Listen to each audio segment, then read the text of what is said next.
Petroleum and Natural Gas Regulatory Board issuing new guidelines when it comes to market exclusivity. And to talk more about this, we're joined by Mr. Gajendra Singh, who is a member of the board itself.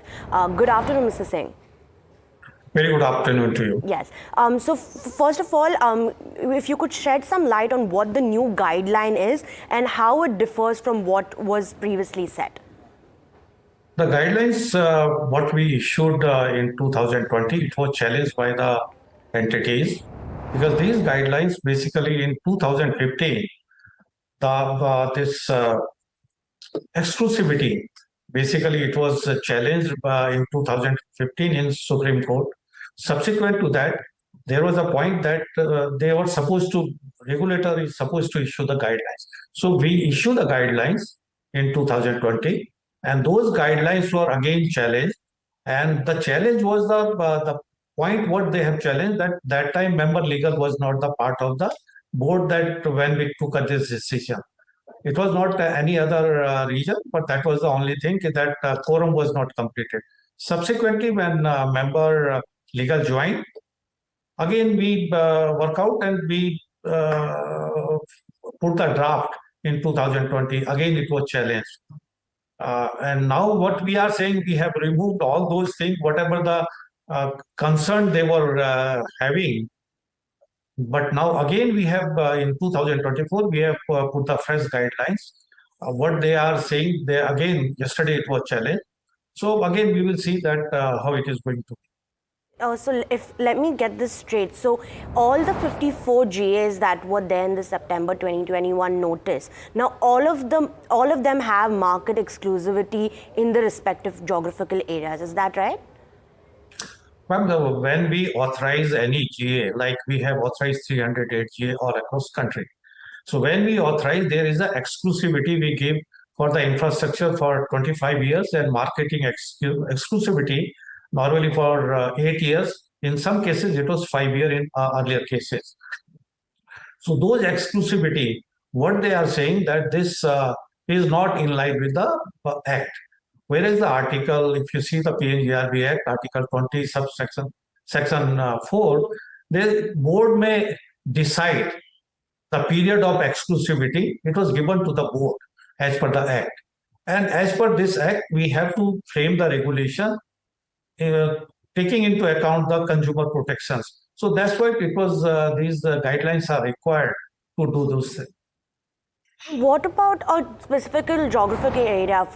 Take Mahanagar Gas, for example, whose exclusivity has ended. So now, will it remain ended, or will the company have the marketing exclusivity? Because now, it has to be revised, and the board will now, consider the marketing exclusivity based on the new factors.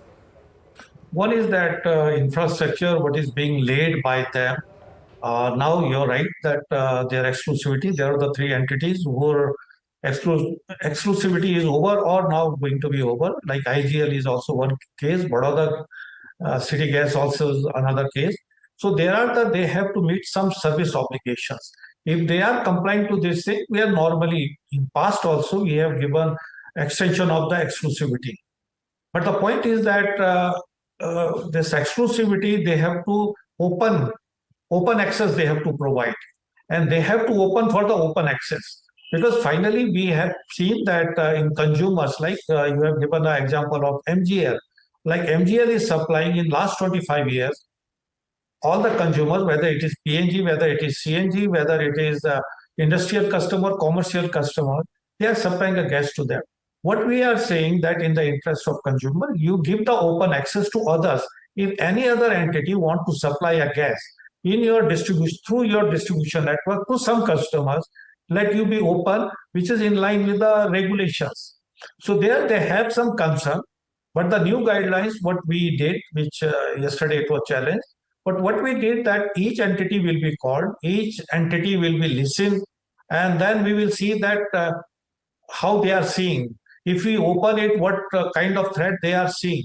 But now 25 years, we cannot leave our consumers to be with one entity.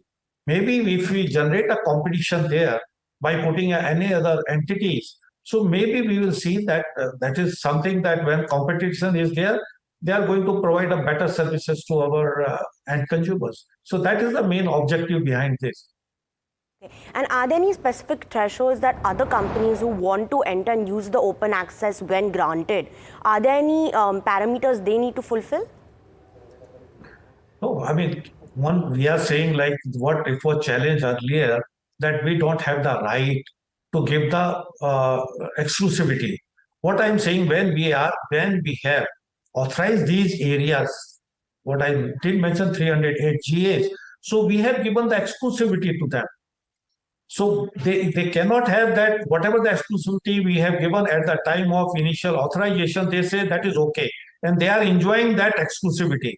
But when we are saying it is open, then they are saying it is not in your, as per the act, it is not in the power of PNGRB.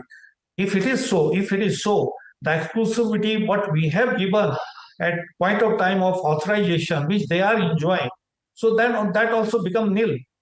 Okay.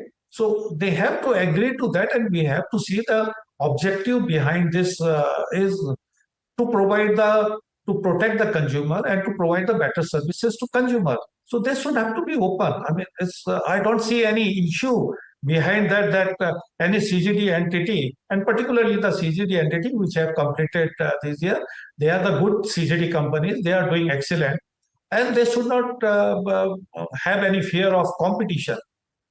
Yes, gotten. And are there any specific geographical areas or cities that the board has kind of, has a rough idea that these would be the first cities that would go for open access? Well, what we have given the authorization, because in a different time, this 300 GA was authorized in different times. So it's not that whosoever is completed their 8 years or maybe 5 years, we are asking them, you open your network, because we have given them, one is that infrastructure, then we have given the sole right, which we are calling a marketing exclusivity, sole right to them. You use your network, you consume, you connect all the consumers. But there are the GA, what we are seeing, once it is given, they have not reached to the all the places, all the geographical charge area. We call it a charge area in one particular GA. They have not reached to them. So after putting one entity authorized, and if they are not have a concern to extend a PNG connection to all the consumers who are residing in that GA, then it is a concern to the regulator as well as the government. We want that PNG connection, which is currently 1.24, it required to be reached to 8 crore.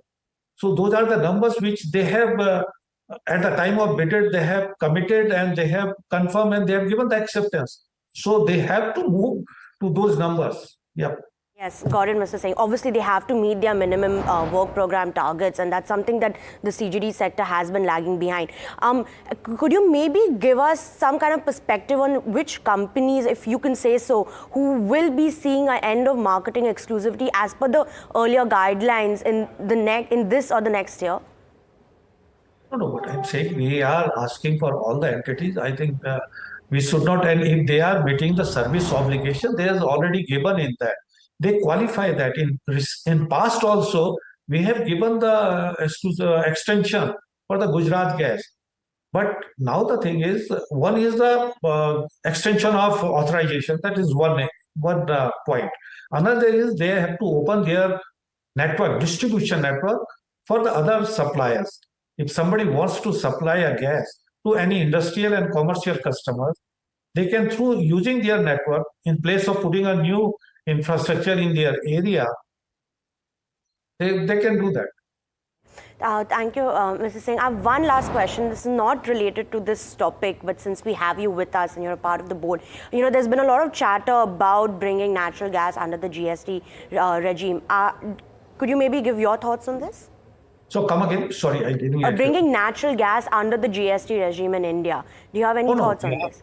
We are always recommending that, because that should have to be there. If it comes, definitely gas users will increase.